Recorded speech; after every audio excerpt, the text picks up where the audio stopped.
Hola a todos, en el video de hoy vamos a ver la tarea de aula de metabolismo de hidratos de carbono. Las rutas metabólicas que aparecen en este video las pueden encontrar al final de la guía. Comencemos. Como habrán visto en teoría, la glucosa tiene diferentes destinos. Uno de ellos es convertirse en piruvato a través de la glucólisis. Otro es que se convierta en ribosa 5-fosfato a través de la ruta de las pentosas fosfato y finalmente se puede almacenar como glucógeno o almidón. La glucólisis es una ruta catabólica en la cual se metaboliza glucosa con el objetivo de generar energía en forma de ATP y poder reductor en forma de NADH. La glucólisis está constituida por dos fases.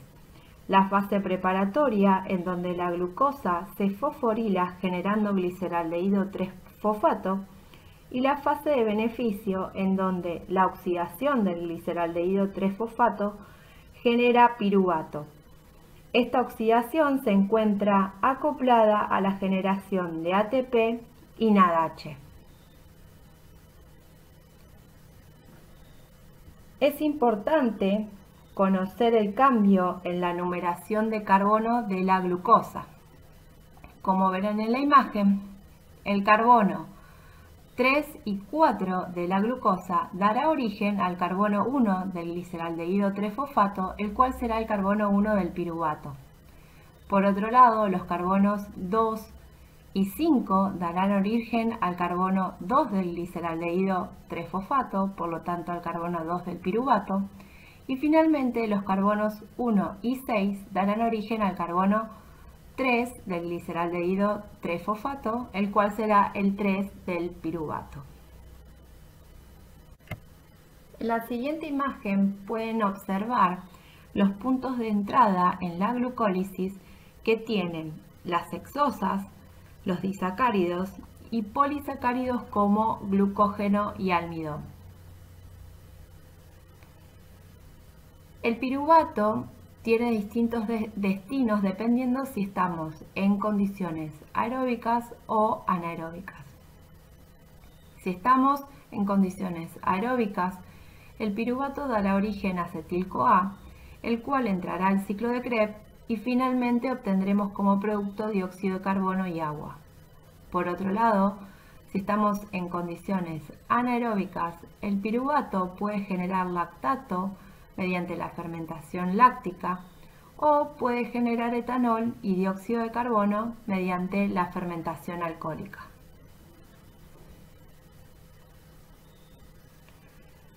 Las fermentaciones son procesos en los cuales el NADH es regenerado en condiciones anaeróbicas. Continuemos con la gluconeogénesis. La gluconeogénesis es una ruta metabólica a través de la cual se forma glucosa a partir de piruvato y lactato. Algunos tejidos de mamíferos dependen casi por completo de la glucosa para poder producir energía. Por ejemplo, para el cerebro y el sistema nervioso, la glucosa en sangre es la principal fuente de combustible. Cuando el suministro de glucosa disminuye por ayunos prolongados, estas células utilizan esta vía metabólica para generar glucosa a partir de piruvato. El ciclo de las pentosas fosfato es la vía a través de la cual la glucosa 6-fosfato se convierte en ribosa 5-fosfato. Esta vía, como se puede observar en la imagen, está constituida por dos fases, una fase oxidativa y una fase no oxidativa. Esta ruta es importante en células que tienen un alto porcentaje de división celular, como por ejemplo las células de la médula ósea, ya que usan esta vía para generar pentosas que serán utilizadas en la biosíntesis de DNA y RNA.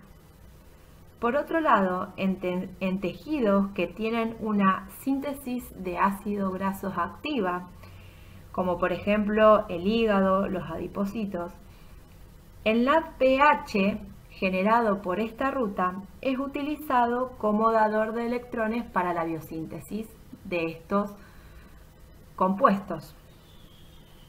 Finalmente, en eritrocitos, los cuales están expuestos a oxígeno, el NADPH generado por esta vía es utilizado para disminuir las reacciones oxidativas producidas por los radicales libres. Por último, el metabolismo del glucógeno está constituido tanto por la degradación de glucógeno como por la síntesis de glucógeno. La glucogénesis es una vía metabólica que le permite al músculo esquelético y al hígado almacenar glucosa como glucógeno. El glucógeno del músculo esquelético proporciona una fuente de energía rápida para el metabolismo aeróbico como para el metabolismo anaeróbico. El glucógeno del hígado, por otro lado, sirve como fuente de glucosa para otros tejidos, cuando no hay glucosa disponible, por ejemplo durante los ayunos prolongados. Esto es muy importante, especialmente para las neuronas, que son células que no pueden utilizar los ácidos grasos para sintetizar glucosa. Comencemos con la resolución del ejercicio 1 de la guía. El mismo dice: se incuba glucosa marcada en el carbono 1 con carbono 14, con las enzimas glucolíticas y los cofactores necesarios. ¿Cuál es la distribución del carbono 14 en el piruvato? Realiza el mismo seguimiento con glucosa marcada en el carbono 2, en el carbono 3, en el carbono 4, en el carbono 5 y en el carbono 6. Entonces, comencemos dibujando la glucosa y algunos intermediarios hasta llegar a piruvato. Bien. Entonces, si nosotros marcamos con carbono 14 el carbono 1 de la glucosa, en la molécula de piruvato va a ser el carbono 3 el que aparezca con esta marca. Ahí se los indiqué en color rojo.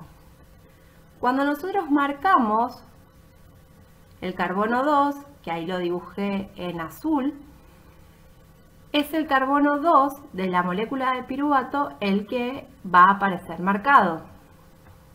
Cuando marcamos el carbono 3 de la glucosa, la marca aparece en el carbono 1 de la molécula de piruvato. Si nosotros marcamos el carbono 4, la marca va a aparecer en el carbono 1 de la molécula de piruvato. Si marcamos el carbono 5, la marca va a aparecer en el carbono 2 de la molécula de piruvato. Y finalmente, cuando marquemos el carbono 6, va a ser el carbono 3 de la molécula de piruvato el que aparezca con la marca. El ejercicio 2 dice: en dos tubos diferentes se incubaron extractos celulares de músculo de conejo, tubo A, y de levaduras, tubo B, con fosfato y glucosa marcada isotópicamente en forma uniforme en un medio anaeróbico a pH 5 y 30 grados centígrados. Las medidas de radioactividad en alícuotas de iguales de medio a tiempo cero, antes de agregar las células y luego de una hora de incubación, se muestran en la siguiente tabla. A. ¿Qué explicación encuentra para estos resultados? B. Constituya una tabla con los valores teóricos de porcentajes de radioactividad que esperaría encontrar si el experimento se realizara en idénticas condiciones pero con el carbono 1 de la glucosa marcado. C. Igual que en B, pero con el carbono 3 de la glucosa marcado. Bien, en este ejercicio no vamos a considerar la ruta de las pentosas fosfato. Por lo tanto, veamos. En el tubo A dice que el porcentaje de radioactividad a tiempo cero es de 100 mientras que a 60 minutos es de 98%. ¿Qué es lo que está pasando ahí? La glucosa está marcado en todos sus carbonos. A través de glucólisis genera piruvato, el cual se encuentra marcado en sus 3 carbonos, y este, a través de la fermentación láctica, genera lactato, el cual se encuentra marcado en los 3 carbonos. Es por esta razón que la disminución en el porcentaje de radioactividad del tubo A no es significativa. Para el tubo B. El tubo B contiene un extracto de levaduras. En este caso, la glucosa, mediante glucólisis, genera piruvato, que se encuentra marcado en sus 3 carbonos. El piruvato va a generar, a través de fermentación alcohólica, etanol y dióxido de carbono. Entonces, ¿por qué estamos viendo esa reducción en el porcentaje de radioactividad del tubo B? Los carbonos C3 y C4 se convierten en el carbono C1 del piruvato y este es el que se pierde como dióxido de carbono. Por lo tanto, si nosotros consideráramos que los 6 carbonos daban un 100% de la radioactividad, 2 carbonos corresponden a un 33,3% de radioactividad que se estaría perdiendo como dióxido de carbono. Por lo tanto, en el tubo quedaría un 66,7% de radioactividad. El ítem B nos preguntaba qué sucedería, en realidad, qué porcentaje de radioactividad esperaríamos tener en los tubos A y B si la glucosa está marcada en el carbono 1. Entonces, fíjense que si la glucosa está marcada en el carbono 1, esta da origen al carbono 3 del piruvato y en ambos casos este carbono no se pierde, queda en el tubo.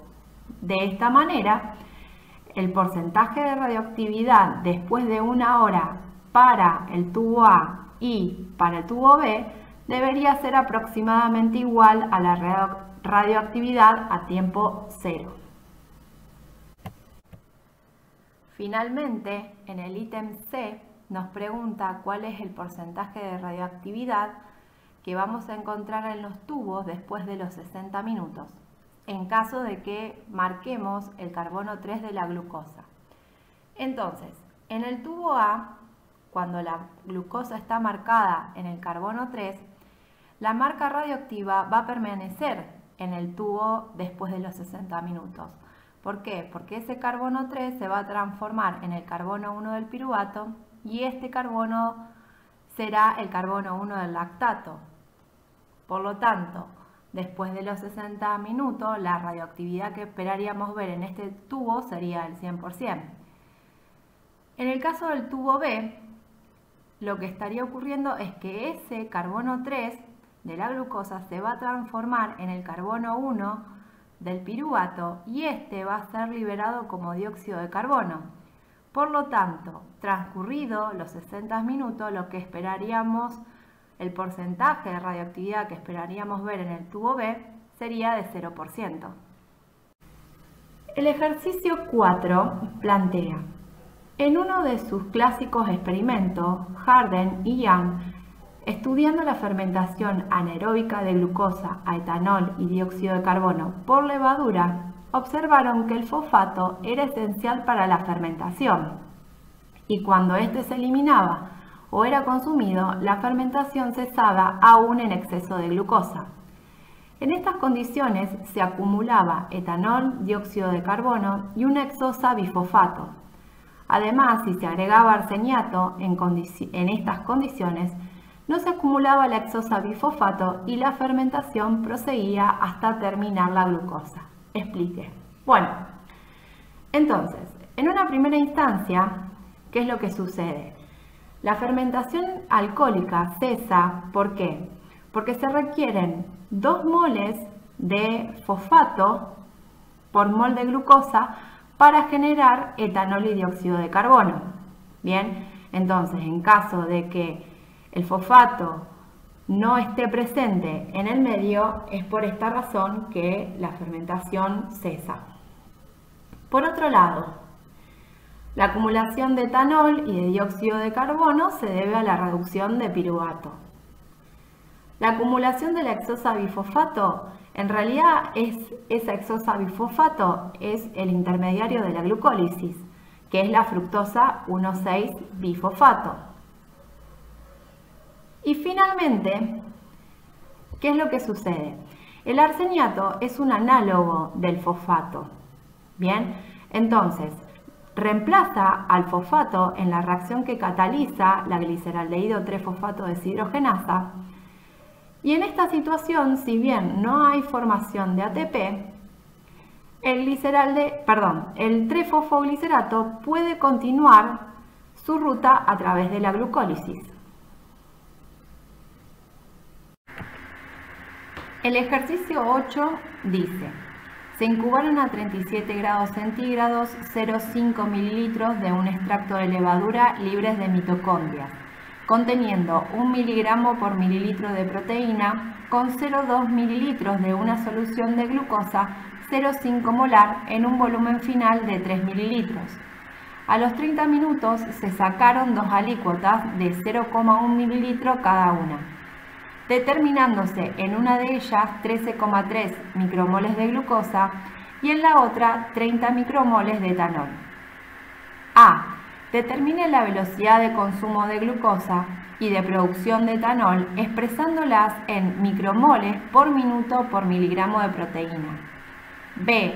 Nombre la o las vías involucradas en la utilización de glucosa y diga qué porcentaje de glucosa es degradada por cada una. C. Si se agrega glucosa marcada radioactivamente en el carbono 1, ¿qué cantidad de dióxido de carbono se desprende en 10 minutos? D. Si se agrega glucosa marcada uniformemente, ¿qué cantidad de dióxido de carbono se desprende en 10 minutos? Suponga que no se acumula ningún carbohidrato intermedio ni metabolito fosforilado. Entonces, los datos que nos dan el problema se encuentran detallados en la diapositiva y en el ítem A nos pide que determinemos la velocidad de consumo de glucosa, pero primero para poder calcular el consumo tenemos que calcular de cuántos moles de glucosa partimos.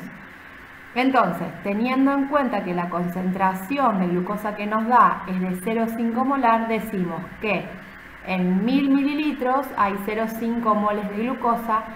En los 2 mililitros va a haber 1 por 10 a la menos 6 moles de glucosa, lo que es lo mismo un micromol. Por el otro lado, lo que sabemos es que ese micromol de glucosa estaban en 3 mililitros totales. En 0,1 mililitro de la alícuota va a haber 33,3 micromoles de glucosa. Esos serían los micromoles de glucosa que tenemos a tiempo cero. A los 30 minutos el problema nos decía que tenía 13,3 micromoles en la alícuota de 0,1 mililitro. Entonces, para sacar los micromoles de glucosa que se consumieron, hacemos la resta y eso nos da que en 30 minutos se consumieron 20 micromoles. Para poder expresar la velocidad de consumo como nos pide el problema, lo que tenemos que saber es cuántos miligramos de proteína estamos agregando. Entonces, utilizando el dato de concentración de proteína y teniendo en cuenta los mililitros de extracto que estamos utilizando, sabemos que 0,5 miligramos de proteína es lo que estamos agregando. Por otro lado, sabemos que esos 20 micromoles de glucosa están en una alícuota de 0,1 mililitro. En los 3 mililitros finales va a haber 600 micromoles de glucosa. Entonces, para poder sacar la velocidad de consumo, hacemos 600 micromoles de glucosa dividido el tiempo, que son 30 minutos, por los miligramos de proteína que agregamos, y eso nos da una velocidad de 40 micromoles por minuto por miligramo de proteína. Por otro lado, lo que nos pedía era la velocidad de producción de etanol, y nos daba como dato que en la alícuota de 0,1 mililitro, después de 30 minutos, se producían 30 micromoles de etanol. Entonces, en los 3 mililitros finales va a haber 900 micromoles de etanol. Esos micromoles de etanol los dividimos por el tiempo, es decir, por los 30 minutos y por los miligramos de proteína, y ahí nos quedaría expresada la velocidad de producción de etanol, sería 60 micromoles por minuto por miligramo de proteína. El ítem B nos decía que mencionáramos las rutas que estaban involucradas en la degradación de glucosa. Entonces, las rutas que están involucradas es la glucólisis y el ciclo de las pentosa-fosfato. Entonces, por otro lado, nos decía que dijéramos qué porcentaje de glucosa era consumido por cada una de estas rutas. Entonces, si nosotros sabemos que 1 micromol de glucosa nos daría 2 micromoles de etanol, los 900 micromoles de etanol estarían generados a partir de 400 micromoles de glucosa. Entonces, si se consumieron 600 micromoles de glucosa total en 30 minutos, para poder sacar el porcentaje consumido por la glucólisis y el ciclo de las pentosas, lo que vamos a tener que hacer es 450 dividido 600 y eso multiplicarlo por 100. Entonces, en definitiva, nos estaría dando que por glucólisis se está consumiendo el 75%, mientras que el 25% restante estaría siendo consumido por el ciclo de las pentosas fosfato. Bien, el ítem C nos decía, dice, si se agrega glucosa marcado radioactivamente en el carbono 1, ¿qué cantidad de dióxido de carbono se desprende en 10 minutos? Entonces, el desprendimiento, lo que tenemos que considerar es que el desprendimiento en este caso está dado solamente por el ciclo de las pentosas. Entonces, 1 mol de glucosa nos daría 1 mol de dióxido de carbono radioactivo. Entonces, el consumo de glucosa en 10 minutos sería los 40 micromoles por minuto por miligramo de proteína por los 10 minutos que estamos calculando, multiplicado por los miligramos de proteínas que agregamos y por el porcentaje que estaría consumiendo esta ruta. Eso nos daría 50 micromoles de dióxido de carbono. El ítem D lo que pregunta es, nos dice, si se agrega glucosa marcada uniformemente, ¿qué cantidad de dióxido de carbono se desprende en 10 minutos? Entonces, en este caso, si nosotros marcamos glucosa de manera radioactiva, el desprendimiento de dióxido de carbono será debido tanto a la glucólisis como al ciclo de las pentosas. Entonces, para poder calcular los micromoles de dióxido de carbono producido por glucólisis, lo que tenemos que considerar es que una molécula de glucosa nos estaría dando 2 moléculas de dióxido de carbono radioactivo. Entonces, utilizando la velocidad de consumo de glucosa, multiplicando por los serían las 2 moléculas de dióxido, los 2 moles de moléculas de dióxido de carbono que se forman, teniendo en cuenta los 10 minutos, los miligramos de proteína y el porcentaje que consume esta ruta, podemos decir que se formarían 300 micromoles de dióxido de carbono.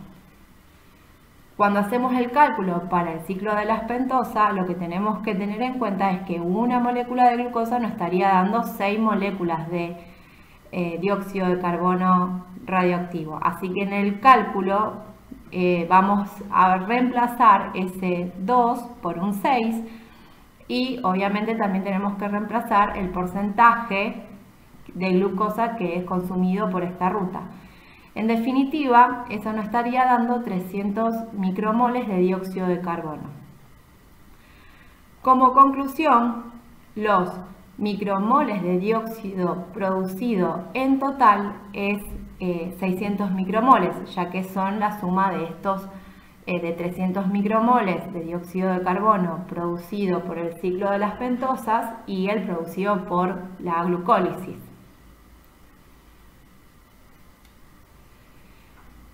El ejercicio 11 dice, el ítem A, se incubaron 10 microlitros de un extracto de músculo de conejo conteniendo 1,4 miligramos por mililitros de proteína con 0,4 mililitros de una solución de glucosa, 1 gramo por litro en un volumen final de 4 mililitros, el peso molecular de la glucosa 180. Al cabo de 10 minutos se extrajo una alícuota de 0,5 mililitros y se determinó la presencia de 0,10 micromoles de glucosa por el método colorimétrico. Exprese la velocidad de consumo de glucosa en micromoles por minuto por miligramos de proteína. P. En otra serie de experimentos se incubaron distintos extractos tisulares en condiciones tales que el consumo de glucosa fue de 10 micromoles por minuto por miligramo de proteína. Si el 25% de la misma fue degradada por el yum de las pentosas, indique los micromoles de dióxido de carbono producidos por miligramo de proteína al cabo de 30 minutos, para cada uno de los siguientes casos. Tenga en cuenta que no se acumularon carbohidratos intermediarios ni metabolitos fosforilados.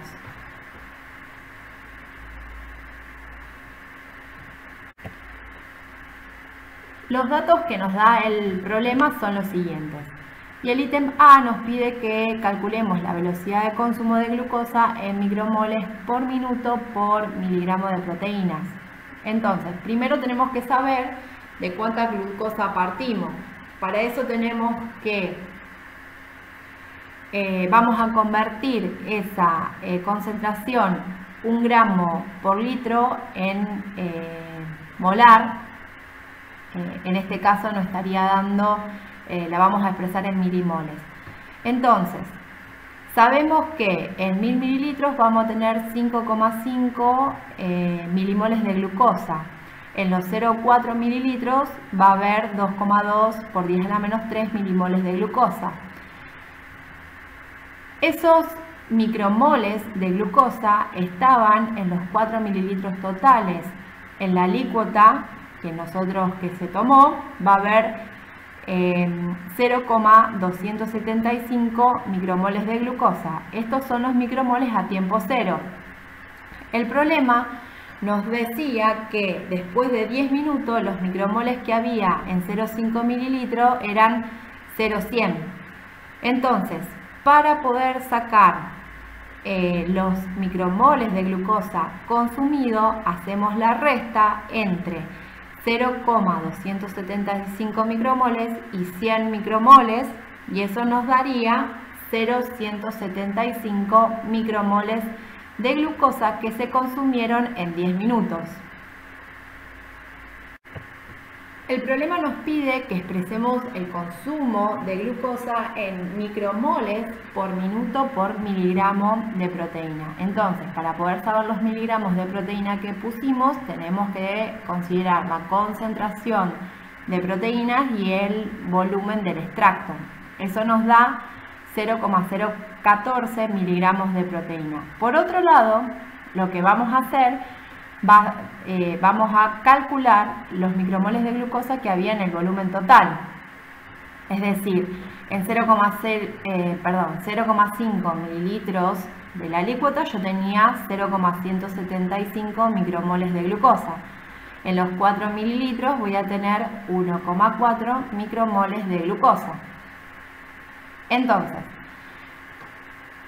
dividiendo esos 1,4 micromoles de glucosa por 10 minutos por 0,014, eso nos da que la velocidad de consumo de glucosa es de 10 micromoles por minuto por miligramo de proteína.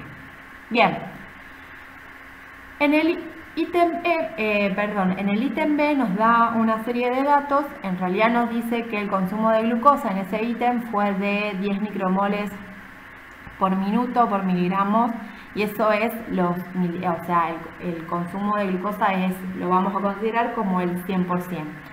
Lo que tenemos que tener en cuenta para poder resolver este ejercicio es que tenemos que recordar que el ciclo de la pentosa fosfato aporta 6 moléculas de dióxido de carbono por glucosa, tanto en músculo como en hematíes o levaduras.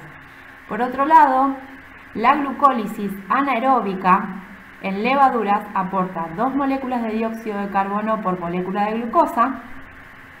Y finalmente, que los músculos y hematíes no aportan dióxido de carbono en glucólisis anaerobia. Teniendo en cuenta los datos que nos daba el problema, él mismo nos decía que el 25% del consumo de glucosa se debía al ciclo de las pentosas fosfato. Si la velocidad de consumo de glucosa era de 10 micromoles por minuto por miligramo, 2,5 micromoles se estarían consumiendo por esta vía, y los 7,5 micromoles de glucosa por minuto por miligramo sería el consumo que se da por la glucólisis. Entonces, para poder completar la tabla que nos pide, la tabla nos pide los micromoles de dióxido de carbono generados por miligramo de proteína en 30 minutos. Comencemos. Para el caso de la glucosa marcada en todos los carbonos en el extracto de levadura, tenemos, para poder calcular el aporte que hace el ciclo de las pentosas fosfato, lo que tenemos que hacer es multiplicar los micromoles de glucosa que se consumen por esta vía por los 6 moles de dióxido de carbono que se generan en los 30 minutos. Bien, entonces, en definitiva, los micromoles de dióxido de carbono generados por esta vía es de 450 micromoles por miligramo de proteína. Para el caso de la glucólisis anaeróbica, tenemos que saber que a partir de 1 mol de glucosa se van a generar 2 moles de dióxido de carbono. Por lo tanto, los micromoles de glucosa consumidos por esta vía multiplicado por 2 moles de dióxido de carbono que se generan por los minutos que teníamos en cuenta, eso nos estaría dando que 450 micromoles de dióxido de carbono por miligramo de proteína es lo que se estaría generando por glucólisis anaeróbica. Entonces, en este caso, el total de micromoles de dióxido de carbono formado por miligramo de proteína es de 900.